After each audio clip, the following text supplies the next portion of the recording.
Hello students, welcome to my YouTube channel. So students, आज मैं आप सबको पढ़ाऊंगी कनकेव मिरर और कन्वेक्स मिरर के बारे में। क्लियर? लास्ट क्लास में हमने पढ़ा था स्फेरिकल मिरर के बारे में। आज हम पढ़ेंगे उनके दो टाइप्स जो इम्पोर्टेंट हैं, वो है हमारी concave mirror and the convex mirror. Clear? आज हम पढ़ेंगे कनकेव मिरर और कन्वेक्स मिरर के बारे में। क्लियर? अब मिरर पढ़ने से पहले हमें कुछ बेसिक टर्म्स हैं जिसके बारे में हमेशा ही पता होना चाहिए, तभी जाके हम आगे कोई चीज पढ़ सकते हैं। सबसे पहले अगर हम बात करें, look at the diagram of concave mirror. सबसे पहले आपको माइंड में अपने बिठा लेनी है कि जो इस टाइप का मिरर होता है उसको हम बोलते हैं कनकेव मिरर। ठीक है? कनकेव मिरर की जो ओब्लीक लाइंस होती हैं ये हमें बताती हैं कि ये क्या है, उसका बैक पोर्शन है। ये क्या है, इसका back portion, and this one is it's front. In the same way convex mirror इसका बिल्कुल उल्टा होता है। इसके देखो ओब्लीक लाइंस यहाँ पे हैं, इट मीन्स दैट ये इसका क्या हो जाएगा, बैक, और ये वाला पोर्शन इसका फ्रंट हो जाएगा। क्लियर? अब आपको ध्यान से पढ़ना है कुछ बेसिक टर्म्स जिसके बारे में मैं आपको बताने जा रही हूं। First point is the center of curvature. Most important is the center of curvature. Look at the figure. This one is the center of curvature. Or we can say that center of a sphere of which the spherical mirror is a part is known as center of curvature. हम बोल सकते हैं center of curvature क्या होता है। center of curvature short में लिख रही हूं मैं। First centre of curvature. Centre of curvature क्या है? ये सेंटर है किसका, सफियर का। देख सकते हो ये पूरी सफियर है, इसका सेंटर जो है वो क्या है, सेंटर ऑफ कर्वेचर। तो हम लिख सकते हैं centre of a sphere of which the mirror is a part is known as centre of curvature. तो डायग्राम में आप देख सकते हो, this one is the centre of curvature of concave mirror and this one is the centre of curvature of convex mirror. एक बात जो ध्यान से देखने वाली है वो आपके लिए क्या है, आप देख सकते हो this one is it's front side. Concave mirror की ये क्या है, फ्रंट साइड, और फ्रंट साइड की तरफ है सेंटर ऑफ कर्वेचर। और अगर हम कन्वेक्स की बात करें तो कन्वेक्स का ये पोर्शन कौन सा होता है, बैक पोर्शन। यहाँ पे है centre of curvature. It means that कि जो सेंटर ऑफ कर्वेचर होता है कनकेव का वो हमेशा कहाँ होता है, फ्रंट में। तो आप बोल सकते हो centre of curvature concave mirror का कहाँ पे होता है, फ्रंट में। किसका, कनकेव का। ये आपके ऑब्जेक्टिव में आपको पूछा जा सकता है। और जो सेंटर ऑफ कर्वेचर होता है किसका, कन्वेक्स का, वो हमेशा ही हमारे कन्वेक्स मिरर की बैक पोर्शन में होता है। Most important one. Centre of curvature के बारे में पता चल गया हमें। What is centre of curvature? Centre of the sphere is known as the centre of curvature.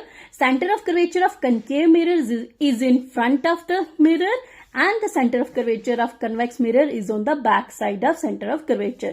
जो मैं बोल रही हूँ वो आप डायग्राम से देख भी सकते हो। मैंने हमेशा बताया जो ओब्लिक लाइंस होती हैं वो हमेशा ही मिरर की बैक साइड होती है, इसीलिए बैक साइड की तरफ है कन्वेक्स मिरर का सेंटर ऑफ कर्वेचर और फ्रंट वाले पोर्शन की तरफ है कनकेव मिरर का centre of curvature. Clear? Next जो आपकी इंपॉर्टेंट डिफाइन है वो हमारी सेकेंड वन जो आती है वो होती है हमारी radius of curvature. Radius of curvature. What is the definition of radius of curvature? आप ये बोल सकते हैं कि रेडियस ऑफ कर्वेचर क्या होता है, the radius of the sphere. Sphere का जो भी रेडियस होगा उसको हम बोलते हैं radius of curvature. Radius of sphere, sphere के रेडियस को हम बोलते हैं रेडियस ऑफ कर्वेचर। क्लियर? तो देखिए जैसे कि आप देख सकते हैं डायग्राम में, लुक एट हियर। अगर ये हमारा है सेंटर, तो सेंटर से जो भी लाइन लगाते हैं हम वो क्या होती है, हमारी radius of curvature. Look at the figure, this one is the radius of curvature and this one is the radius of curvature. तो रेडियस ऑफ कर्वेचर क्या होता है, radius of a sphere is known as radius of curvature. Clear? Next point जो हमारा important है, जो term important है वो है हमारी पोल। ठीक है?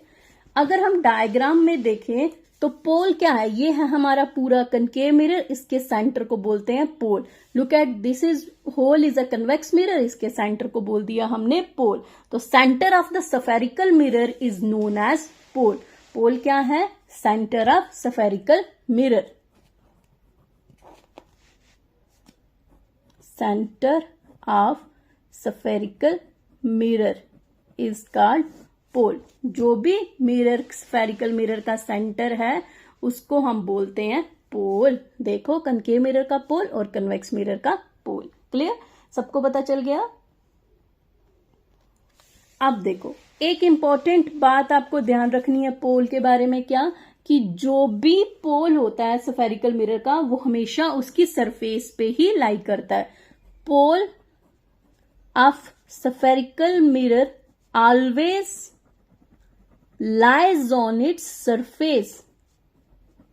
उसकी सरफेस पे लाई करता है. किसके? मिरर की सरफेस के ऊपर ही लाई करता है. Look at the figure.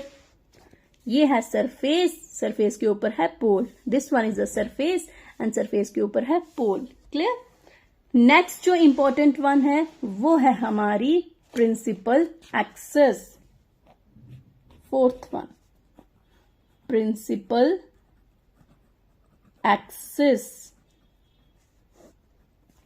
Principal axis की बात करें तो क्या होगी? The straight line passing through the centre of curvature and the pole is known as principal axis. Straight line passing through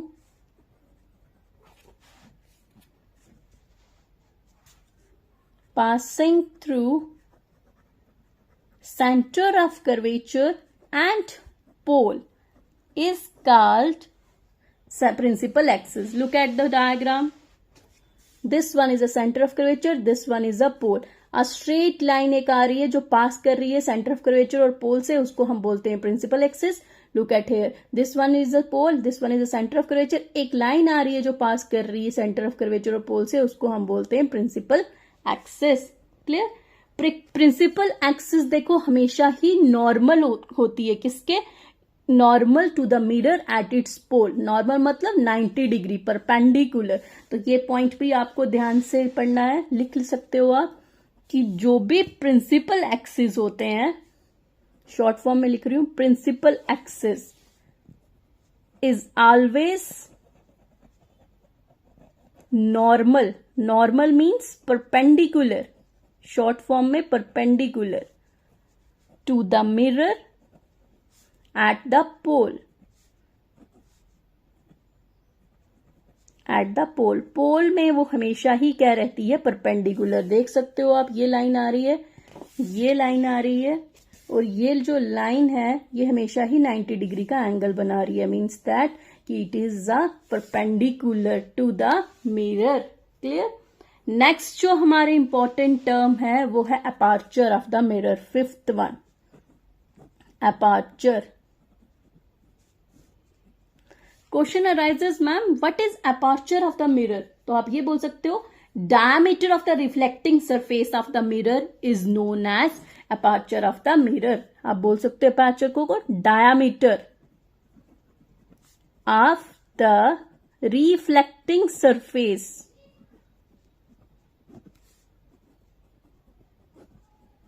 of the mirror. Mirror की जो भी reflecting surface का डायामीटर होता है उसको हम बोलते हैं aperture of the mirror.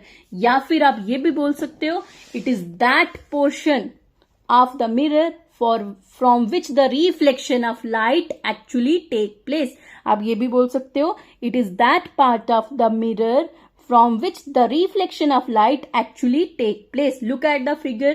This whole M and M dash is known as aperture of the mirror. Why it is called as aperture?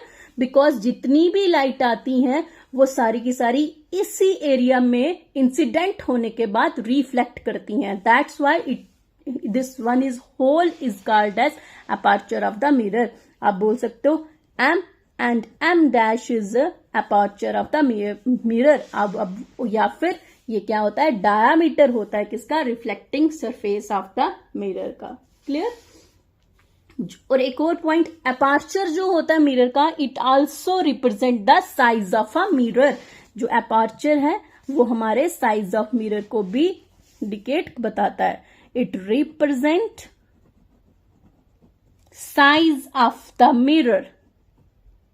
Size of a mirror. ये भी आपको ऑब्जेक्टिव आ सकता है कि कौन सा ऐसा पार्ट है या टर्म है आपके मिरर का जो कि उसके साइज को आइडेंटिफाई करता है। तो वो क्या है आपका अपर्चर। अपर्चर क्या होता है? ये उसके साइज को रिप्रेजेंट करता है। क्लियर? अब इंपॉर्टेंट वन अब हम पढ़ेंगे आगे, प्रिंसिपल फोकस और focal length of concave and convex mirror. चलिए डायग्राम ड्रा कर लेते हैं एक हम। सबसे पहले हम बनाते हैं किसका? कनकेव का। ये है हमारा कनकेव, ये है इसकी oblique lines. This one indicates that it is its back portion, it is its front portion. Likewise this is a convex line के अंदर वाली साइड होती है oblique lines. It means that it is its back side, it is front side. Clear? अब हमें बनाना क्या है? Principal focus के बारे में। तो एक लाइन, स्ट्रेट लाइन जो नॉर्मल होती है मिरर से, वो होती है कौन सी? Axis, means it is a principal axis. जो सेंटर होता है सफियर का, उसको हम इंडिकेट करते हैं सी से, मीन्स सेंटर ऑफ कर्वेचर। जो ये सेंटर होता है किसका? पूरे स्फेरिकल मिरर का, उसको हम बोलते हैं पोल। ये सबको पता चल गया। अब हमने क्या करना है? लाइंस लगा लेनी है कोई, 1 and 2, 1 and 2। These all are the incident raise. ये कौन सी रेज है? Incident ray. आप सबको पता है जब भी कोई भी रे इसके ऊपर पड़ती है तो पड़ने के बाद टकरा के वापस आती है। इसको हम बोलते हैं रिफ्लेक्टेड रे। इसको हम क्या बोलेंगे? Reflected ray. लाइकवाइज फिर से अगर हम देखें तो एक ये सेकंड रे आ रही है और ये भी टकरा के वापस इसी पॉइंट में आके मिल रही है। और ये जो रे है, मैंने बोला ये रे कैसी होती है? नॉर्मल। हमने पढ़ा था जो भी नॉर्मल रे होती है वो जिस पाथ में जाती है उसी पाथ में वापस आ जाती है। दिस वन इज अनदर रे, जो यहां पढ़ने के बाद यहां वापस चली जाएगी। ये भी रे है, यहां पढ़ने के बाद यहां चली जाएगी। ये सारी की सारी रे एक पॉइंट में आके मिल रही हैं, जिसको हम बोलते हैं प्रिंसिपल फोकस। प्रिंसिपल फोकस बोलते हैं किसको? कनकेव मिरर का ये है हमारा प्रिंसिपल फोकस। तो हमारा नेक्स्ट टर्म कौन सी है? Principal focus. As you all know that concave mirror is known as converging mirror। क्यों कन्वर्जिंग? ये आपको अभी दिखाई देता है। मैंने बताया था आपको कि जो कन्वर्जिंग मिरर होता है, it means that converging means converge together, means close together. जो सारी लाइट को एक पर्टिकुलर पॉइंट में आके मिलाता है उसको हम बोलते हैं कनकेव मिरर। तो ये डायग्राम शो कर रही है जितनी भी रेज हैं वो पर्टिकुलर एक पॉइंट में आके मिल रही हैं, जिसको हम बोलते हैं प्रिंसिपल फोकस। आप बोल सकते हो प्रिंसिपल फोकस क्या होता है? It is the point on the principal axis. Cram करने की जरूरत नहीं है। ये लाइन जो आ रही है ये क्या है? हमारी प्रिंसिपल एक्सेस। तो हम ये बोल सकते हैं it is the point on the principal axis to which all the light rays which are parallel to principal axis। जितनी भी रेज हैं ये सारी की सारी क्या है? पैरेलल है प्रिंसिपल एक्सिस से। एंड आफ्टर रिफ्लेक्शन के बाद they meet at a particular point which is known as the focus. हम बोल सकते हैं वो सारी की सारी एक कन्वर्ज कर रही हैं, रिफ्लेक्शन के बाद मिल रही हैं एक पर्टिकुलर पॉइंट में, जिसको हम बोलते हैं प्रिंसिपल फोकस। तो आपको पता चल गया कि प्रिंसिपल फोकस क्या होता है? It is a point on the principal axis. Principal axis में ही पॉइंट होता है जिसको हम बोलते हैं, जिसमें जितनी भी लाइट रेज हैं जो पैरेलल हैं इनसे, आफ्टर रिफ्लेक्शन वो एक पर्टिकुलर पॉइंट में आके मिलती हैं, उसको हम बोलते हैं प्रिंसिपल फोकस। क्लियर? अब अगर हम दूसरी टर्म की बात करें तो वो थी हमारी फोकल लेंथ। किसकी बात करें हम? कनकेव के फोकल लेंथ के बारे में। तो कनकेव के फोकल लेंथ की अगर हम बात करें तो फोकल लेंथ क्या होता है? The distance between its pole and principal focus. ये है इसका पोल और ये है इसका प्रिंसिपल फोकस। इन दोनों के बीच के डिस्टेंस को बोलते हैं हम फोकल लेंथ। तो distance between pole and focus. एक और बात ध्यान रखनी है, प्रिंसिपल फोकस को it is denoted by capital F. It is denoted by capital F. तो जो भी डिस्टेंस पी और एफ के बीच का होता है उसको हम बोलते हैं focal length. Clear. Next point जो इंपॉर्टेंट ध्यान में रखने वाली है आपकी ये है कि जो फोकस होता है किसका, कनकेव मिरर का, वो हमेशा रियल फोकस होता है। व्हाई इट इज का रियल फोकस। रियल फोकस, जब भी कभी आप रियल का नाम सुनोगे इट मीन्स दैट वो कौन सी साइड बन रहा है, लेफ्ट साइड बन रहा है। तो आप डायग्राम में देख सकते हो रियल फोकस मीन्स कौन सी साइड बन रहा है, ये है हमारे पूरा मिरर, मिरर का ये है हमारा राइट पोर्शन, ये है हमारा लेफ्ट हैंड, तो ये लेफ्ट हैंड की तरफ बन रहा है। इसीलिए जो भी इमेजेस या फिर फोकस लेफ्ट हैंड की तरफ बनती हैं वो उनको हम बोलते हैं रियल फोकस। क्या बोलते हैं उनको, रियल फोकस। और दूसरा हम ये बोल सकते हैं left hand side or front of the mirror में बन रहा है। मोस्ट इंपॉर्टेंट वन जो आपको ध्यान में रखना है कि हमारा जो कनकेव मिरर का फोकस होता है वो हमेशा ही रियल होता है, लेफ्ट हैंड साइड में बनता है और हमेशा ही फ्रंट साइड में बनता है। क्लियर। ये था हमारा प्रिंसिपल फोकस और फोकल लेंथ किसका, हमारे कनकेव मिरर का। अब हम पढ़ेंगे प्रिंसिपल फोकस किसका, कन्वेक्स मिरर का। तो चलिए देखते हैं कन्वेक्स मिरर की डायग्राम। आप सबको पता है जो सेंटर ऑफ कर्वेचर होता है वो कहाँ होता है, यहां होता है, बैक पोर्शन में होता है। ये है हमारी प्रिंसिपल एक्सेस आ रही है एक्स। तो यहां से मैंने एक रे ले ली, second ray, this one is principal axis, जिस पाथ में जाएगी उसी पाथ में वापस आ जाएगी। एक ये रे ले ली मैंने और एक ये ले ली। कौन सी रे है सारी, इंसिडेंट रे। ये रे सारी प्रिंसिपल एक्सिस से क्या है, पैरेलल है। यहां पढ़ने के बाद ये यहां से टकरा के यहां चली जाएगी। यहां पढ़ने के बाद यहां से टकरा के यहां चली जाएगी। अगर हम इनकी बात करें ये तो जिस पाथ में जाती है उसी पाथ में वापस आ जाती है। नेक्स्ट की बात करें ये वाली, ये यहां से जाएगी और यहां से वापस आ जाएगी। ये रे यहां पे पड़ेगी और यहां से पढ़ने के बाद यहां चली जाएगी। It means that left hand side में कोई भी रे मीट नहीं कर रही है। इट मीन्स दैट इसका रियल फोकस नहीं होगा, क्योंकि लेफ्ट हैंड साइड में जो फोकस बनता है उसको रियल बोलते हैं और जो राइट हैंड साइड में फोकस बनेगा उसको हम विर्चुअल बोलते हैं। मैंने जैसे बताया था पहले कि जो विर्चुअल इमेज होती है वो स्क्रीन में नहीं बनती। क्यों, क्योंकि वो right hand side, back side में बनती है और उस लाइट को हमारी आंखों तक आने के लिए नहीं पहुंच पाती, बहुत टाइम लेती, इसीलिए हम उसको विर्चुअल इमेज बोलते हैं। और विर्चुअल फोकस को हम बैकवर्ड ज्वाइन करेंगे। ये हमने बैकवर्ड ज्वाइन किया तो यहां बन गया हमारा फोकस, ये बन गया हमारा फोकस जिसको हम बोलते हैं प्रिंसिपल फोकस। ठीक है। और फोकल लेंथ को इंडिकेट हम करते हैं कैपिटल एफ से, याद ध्यान रखना, और प्रिंसिपल फोकस को कैपिटल एफ से। ठीक है। तो इसका मतलब कि कन्वेक्स का जो भी प्रिंसिपल फोकस होता है उसको वो हमेशा कहाँ होता है, बैक साइड में। अगर ये बैक साइड में है इट मीन्स दैट ये कैसा फोकस होगा, it is a virtual focus. ये कैसा है, वर्चुअल फोकस है। दूसरी पॉइंट, ये कौन सी साइड में है, राइट हैंड साइड में है, राइट हैंड साइड में है। चौथा पॉइंट, ये कैसा है, ये हमने लिख दिया कि बैक पोर्शन में है। तो ये ध्यान रखना है, ये आपको ऑब्जेक्टिव के लिए इंपॉर्टेंट है। किस कनकेव मिरर का रियल फोकस होता है और कन्वेक्स का कैसा होता है, वर्चुअल फोकस। कनकेव मिरर का जो फोकस होता है वो फ्रंट में बनता है और कन्वेक्स का बैक में बनता है। वाई, बिकॉज एक और पॉइंट ध्यान में रखने वाला ये है कि जो कनकेव होता है वो कन्वर्जिंग मिरर होता है। कन्वर्जिंग का मतलब converge together, close together. That's why ये हम देख सकते हैं ये मिरर क्या कर रहा है, लाइट को किसी एक पर्टिकुलर मिरर पॉइंट में आके मिला रहा है, इसीलिए हम इसको कन्वर्जिंग मिरर बोलते हैं। कन्वेक्स मिरर को हम डाइवर्जिंग बोलते हैं, क्योंकि ये देखो सारे पॉइंट यहां से दूर जा रहे हैं, इसीलिए हम इसको बोलते हैं diverging mirror. Converging mirror is concave and diverging mirror is convex. Diverging is convex. ये इंपॉर्टेंट आपको ध्यान में रखना है। ठीक है।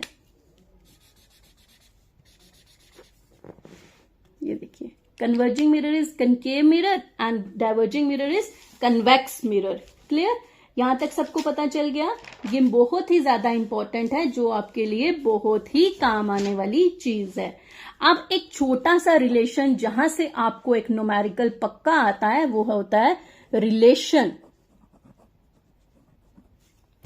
Between radius of curvature, short form में लिख रही हूं, आर एंड फोकल लेंथ मतलब F.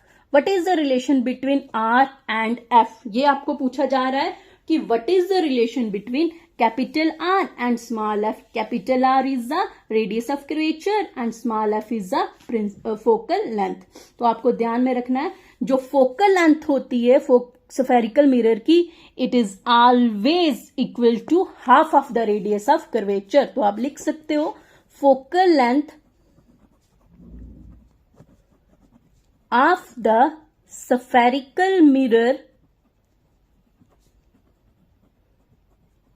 is always half of the radius of curvature, half आधा, half of the radius of curvature। Mathematically की बात करें अगर हम, तो हम ये लिख सकते हैं कि F equal to R upon 2। This one is a relation of radius of curvature and focal length. Let's suppose that taken numerical, एक न्यूमेरिकल ले लेते हैं, हमें सिंपल सा हमें बोला है if the radius of curvature, अगर तो हमारा रेडियस ऑफ कर्वेचर हमारे पास 20 सेंटीमीटर है, तो क्वेश्चन पूछा है what is it's focal length, क्या है उसकी फोकल लेंथ। तो ध्यान से समझना कि ये इंपॉर्टेंट न्यूमेरिकल्स होते हैं जो आपको हमेशा पढ़ने होते हैं। न्यूमेरिकल पढ़ने से पहले आपको ये ध्यान रखना है कि जो चीज गिवन होती है उसको सबसे पहले लिखते हैं। तो इसमें क्या चीज गिवन है, आर, तो हम लिख लिया आर इक्वल टू 20 सेंटीमीटर। दूसरा पॉइंट देखने वाली ये होती है कि यहाँ पे एक तो आर है, दूसरा किसके बारे में पूछा है, एफ के बारे में। तो आपके माइंड में सीधा स्ट्राइक करना चाहिए कि हमने अभी रिलेशन पढ़ा कि एफ किसके इक्वल होता है, आर अपॉन 2 के इक्वल होता है। इट मीन्स दैट हम लिखेंगे we know that F equal to R upon 2। ठीक है, F किसके इक्वल है, R अपॉन 2 के। तो F आपके पास गिवन कोई चीज है, F है नहीं, क्यों, हमें दिया हुआ है कि इसको क्या करना है, फाइंड आउट। तो F को हमने अपनी ही जगह रख लिया, R की जगह क्या लिख दिया, 20 अपॉन 2। तो 20 अपॉन 2 इज 10, तो it means that F equal to 10 centimetre. तो this is the numerical which is very important for you. ठीक है, ये सब आपके लिए बहुत ही ज्यादा इंपॉर्टेंट है। ठीक है स्टूडेंट्स, तो अब हम नेक्स्ट क्लास में हम पढ़ेंगे किसके बारे में, एक इंपॉर्टेंट टर्म्स हैं जो है हमारे rules for obtaining the image formed by the concave mirror की। कनकेव मिरर में कैसे कैसे इमेज बनती है और उसके क्या क्या रूल होते हैं। तो thank you students, I hope कि आप सबको अच्छी तरह से समझ आया होगा।